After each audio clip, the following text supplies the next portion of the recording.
All right, guys, back in the garage. We got some stuff to do on this car. Trying to get it back to the track and get some better times in there. I got some suspension on order. I should probably get some tires on order, but I am looking for somebody that runs like a faster program, because those guys will normally sell takeoff tires after a few passes, and I'm hoping to get some good takeoffs because I really don't want to have to buy new tires for this thing, not brand new at least. And these tires that I run are actually a pretty hot commodity these days, these 275/60/15s. They're pricey and very hard to find, and this car doesn't really make the power, in my opinion, to need a brand new set. I do have a set here that are on the Camaro wheels that have 2 or 3 events on them. So, you know, if I did buy brand new ones, they would go to that and these would go to this. But these aren't ready to be retired yet. That's kind of the pecking order in here. Things that come off the Camaro end up on the Mustang. Once they come off the Mustang, they will end up on the 240 or in the trash or just used for test fitment probably. But these tires are, they're old, very old tires. So I need to wire in the 2-step, and nice feller sent me a cowling piece. So pretty pumped about that. So pull this thing out and put the new piece in. So next time we go to the track, shocks, tires maybe, and definitely a working 2-step. 2-step I think is gonna be a huge part of this car's success. You can't, especially with like trying to run a class, you cannot be consistent with just the foot brake and guessing on the RPM. Like, you need to know exactly what you're doing. I also need to do something about this trans brake button. You guys know that the way that it's kind of set up is it just sits right here like that, and I just hold it and drop it, and it really, I did not think it would throw me off, but it really throws me off. I'm used to it on the wheel and kind of letting off with my finger like that, and it just throws me off so much. It's so weird. I'm just not used to it. And then I also need to fix this guy because I don't have a clip on my shifter linkage. So just a lot of things I need to do. But yeah, the button throws me off. I'm thinking about maybe mounting it onto the shifter. That is a thing people do. Like, these shifters have an attachment for buttons. But I don't know. I gotta sit in here and feel where it is. I think if it was just solidly mounted and I could just push it, not hold it, I would do better. But the fact that I have to like hold it and let go makes it really tough. That's where I'm at. I'm gonna get my laptop charging so that I can figure out what pin to pin my 2-step button into, and then shouldn't be too bad. So let's get some stuff going. All right, here is the old cowling, and it is trashed. Got the windshield wipers off. Came out pretty easily, mostly because it's broken. And here's a box with the new one, sent in by Sean. Huge thank you to him. He reached out to me via email and we talked back and forth, and he sent me this. So really, really appreciative of that. Pretty awesome. Brand new in the box. Let's see how it looks. I did do one thing backwards. I don't recommend you taking parts off like this before you make sure that your parts that you have in the box are, you know, the correct replacement. Would recommend not doing that, but I had faith. Oh man, I'm gonna need to dirty this thing up. It's a little too nice. Look at this thing compared to the old one. The old one, she's pretty fragile. So fresh one, trashed one. Man, what a big freaking upgrade that's gonna be. So I guess, does it come with new ones, new sprayers? I don't know. So I don't have, I know this is gonna really shock some people, it's a street car, but it does not have windshield wiper sprayers. I know you guys said I was crazy for taking the defroster out because it didn't fit. I also don't have a windshield wiper sprayer. I know, I'm a madman.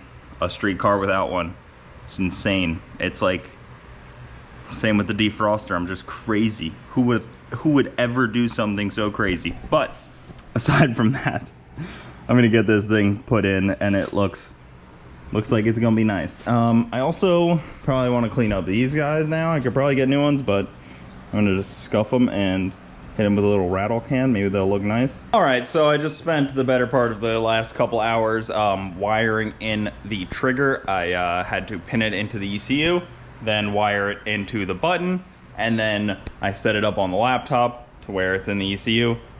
Never done this before. I set the RPM, I set the rev limiter on the two-step to just 3,000. You don't want to be too hard on this kind of stuff because it is a belt, and when you're on the trans brake and the two-step like that with a belt car, you're just freaking tossing that thing around, and it's a good way to lose a belt. But I'm hoping that because we have a good belt setup here from Boost District, those guys are awesome. If you guys need LSA belt stuff, quick plug for them. I'm hoping that this setup can handle it. It's a fair hope. I don't really fully know, but 3,000 RPM, not that high. We'll see what it does. So I need to drive it out, warm her up a little bit, and then we can test it.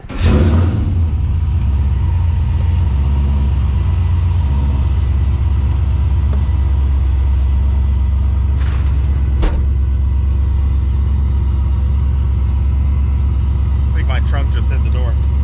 That was kind of cool.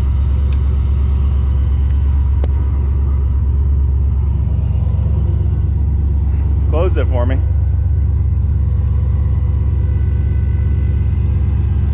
Well, let it warm up a little bit and then we can see.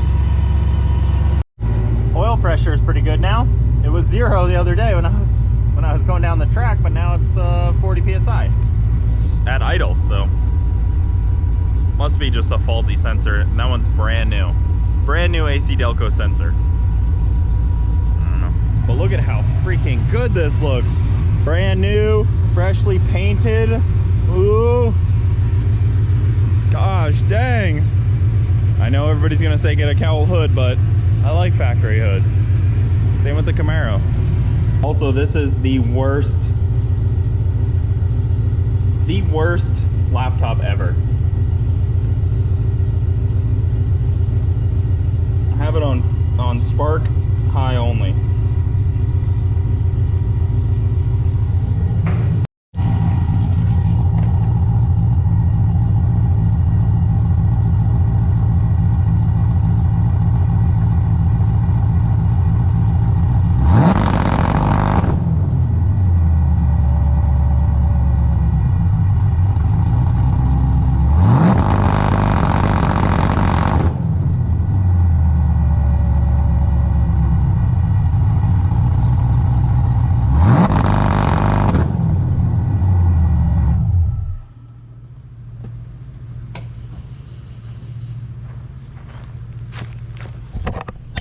Well, that worked pretty well. 3,000 RPM and just hung there. Doesn't seem like we lost a belt.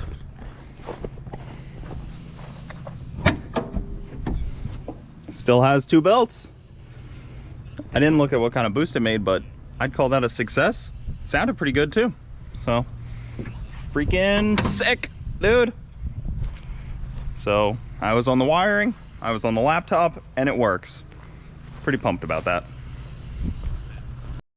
So there we go. 2-step is on and good to go. New cowling is on. Wipers now, just waiting on my rear shocks. And I'm gonna do some hunting for some tires and we can see what this thing can do. I'll say it again and I'll say it 100 times. Ford and GM have done us all a disservice by not having the same lug pattern on wheels. It's insane. Why are they not the same? Why can't I fit the Camaro wheels and tires on the Mustang and vice versa? Those would just be perfect. I could just put them on, go to the track, go race, come home, take them off, put them back on the Camaro. They could both share wheels and tires. Am I just being too cheap? Kind of. But I don't want to have to buy a bunch of different wheels and tires. Maybe I'll just donate those ones to the Mustang for now, and the Camaro can get some new wheels once it gets an engine, or new tires once it gets its engine. So irritating, but not that big of a deal. So let's I don't know, I love two-step. I forgot how great just like a two-step is. It reminds me of the V1 with the two-step. So great. I don't know what I'm gonna try leaving on. 3000 seems like honestly a pretty good spot to leave on, and it'll probably get to 3000 pretty quick through this converter, but we'll see. I mean, it was, when I tried to leave just on the trans brake in my foot, it was like 5,000 RPM. It was crazy, but 3000 should leave pretty well, so that's what we'll try to do. Oil change, nut and bolt it, make sure it's all good on that aspect so that we could go hopefully to the track on this Thursday. Got my boy Henry out here eating some of that freshly grown grass. Got to slide under this car, nut and bolt everything, make sure everything's good. There is definitely some there's probably something loose, let's just be honest. I mean, things get loose and it happens, so not really too concerned about it. That's why I'm gonna slide under there and make sure everything's good. All right, so just performing the first oil change, I guess I want to say, since this motor's been completed and ran and this car's been running and driving. So it's got a pretty good amount of driving on it. It's got like 900 miles, 800 miles ish, dyno time, drag strips from here to Georgia, driving back and forth, all that kind of good stuff. But I didn't do many oil changes on it because it's just on 93, so it's not like the oil is going to be coated in ethanol like an ethanol car. And it's a street oil, it's a street engine, the bearings are all, you know, it's just a truck engine pretty much that sees a little bit of boost, just like a little bit, like 15 pounds. So not too crazy. Obviously I'm going to cut open the filter and see what we're looking at in here, see how she looks, but I have no idea. This is how I usually do it. So I take catch pan like this. This has a lot of oil in it, but this is how I usually do it, and just see what I can see. There's a little chunky down there. Doesn't exactly look like bearing material though. Bearing material usually comes out with the oil. It's not like super glittery. There's definitely some pieces.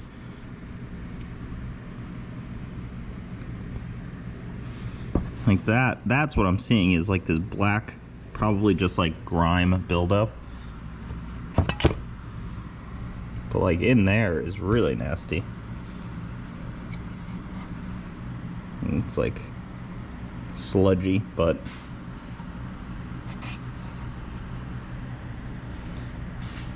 maybe just because this motor hasn't been ran in a while and it was run, got hot a couple times, not like overheated, but like, you know, heat cycles, and then all the grime ends up going through it.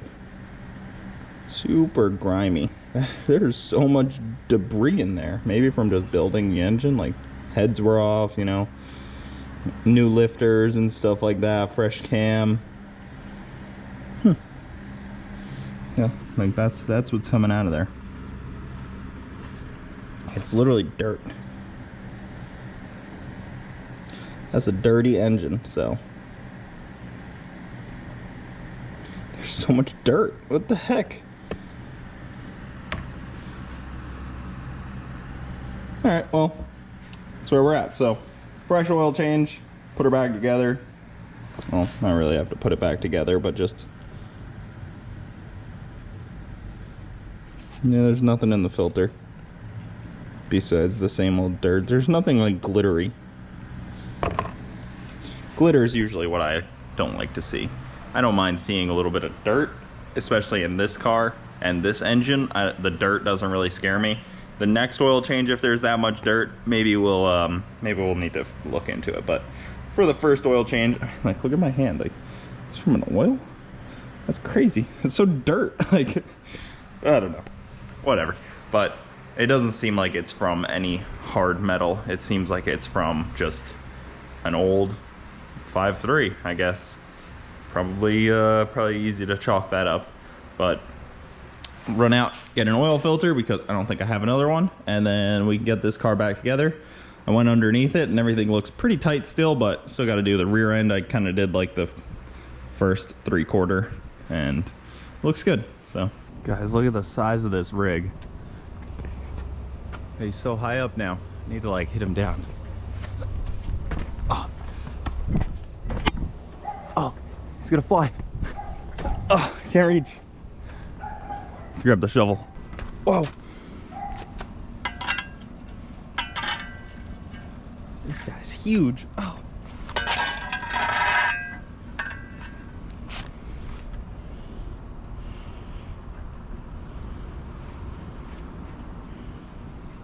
Think he bites? He's too poisonous?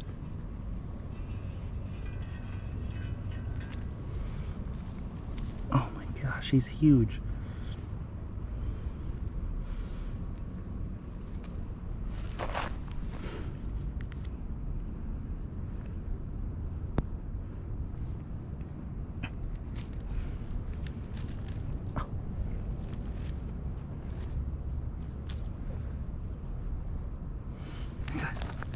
Compared to my hand.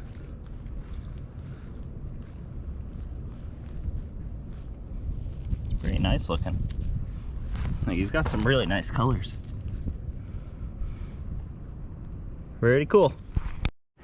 Well, I've said it 100 times and I will say it again. The best funnels that you can buy are the only reason that DEF has brought anything good into this world. The only thing DEF has ever done for the world is good funnels. Like, look at this one. These ones are so nice. I use this one constantly because it's like, it's just perfect for oil fills.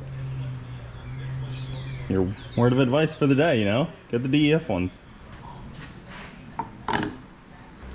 Check it out, guys. New tires for the Mustang. But guess what? They are not brand new. They are pretty well used. Let's be honest. They're pretty much not far off on the level of used versus the ones that are on it now, but they are a lot newer. They are softer still. They're in better shape, and my buddy was getting rid of them. He had went sevens a bunch of times on them. Huge thank you to buddy RC Flint. Got a video right here of us racing. It was a fun race. FL2K last year we raced, and I'm pretty sure he was on these tires, so very cool. He dropped these off yesterday. He wasn't using them anymore. He got some new ones. He's been sevens on them. They are a proven tire, but they are a lot better shape than the ones I got. These are from 1421. These ones are from 2919. So the first number is the week. So they were made in the 29th week of 2019. So these are just old. They're no doubt that these are just old and clapped out. So before we go to the track, we'll put these guys on, and hopefully these will help a lot.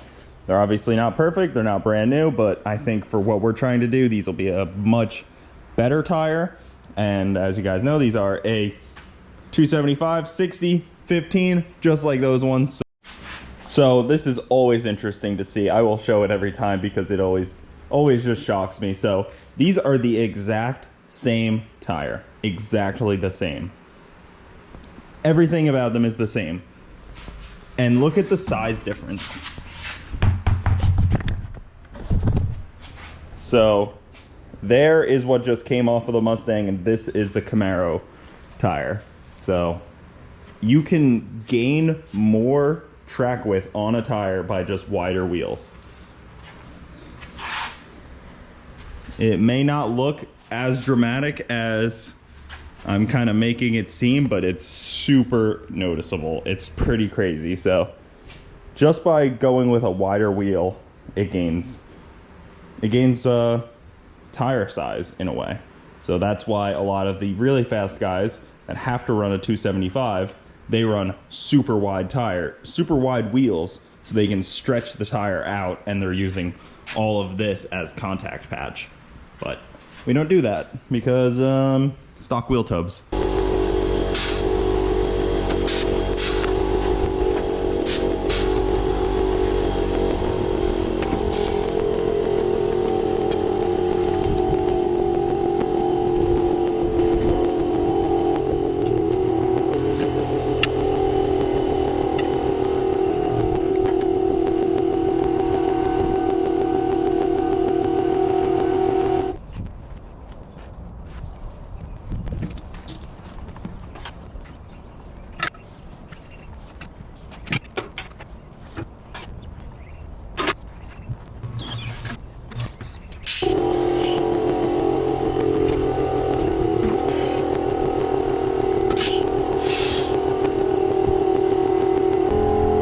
And just like that, they are done. I hate having to use too much soap on these, but sometimes just to make sure you don't rip the bead or anything, you got to do it. But it sucks using soap on a drag radial because you're a little more likely to spin. So I'm gonna try to clean it off as much as possible and see if that'll help.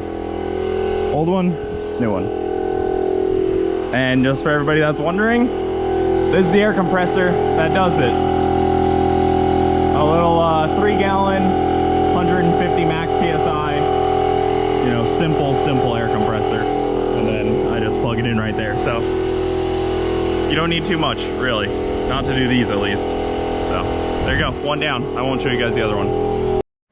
All right, perfect timing. Tires are done, ready to go back on. And I just got a box in the mail from Strange, and these are the rear shocks. So, you know, I kind of went back and forth a lot. I didn't want to spend a crazy amount of money on the rear shocks because I do want to go like a true coilover.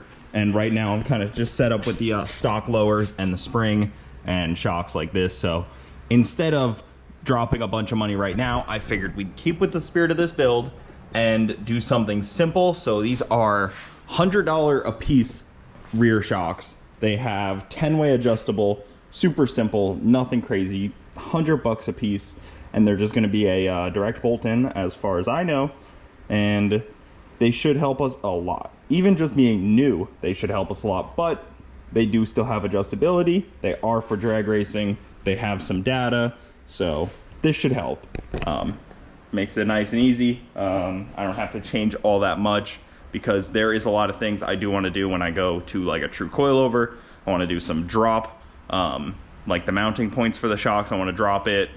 There's just a bunch of other stuff I'd rather do, and to be quick, easy, dirty, and cheap is kind of this move right here, the quick, easy way. So in the spirit of the build, keeping it simple. They also match the front because I run the same shock on the front. Obviously not the exact same, but you know, similar enough in the front. So kind of symmetrical now. And we can see what these do. So I do have some adjustment now, and they are new. So let's see what happens. It's pretty easy to get off. There's just a top bolt up here, and then one single bottom bolt down here. So it's pretty simple. Or I can just take off this. Probably end up just taking off this. So yeah, so one of the things, like I was saying, is you lower this. I want to do a real anti-roll bar.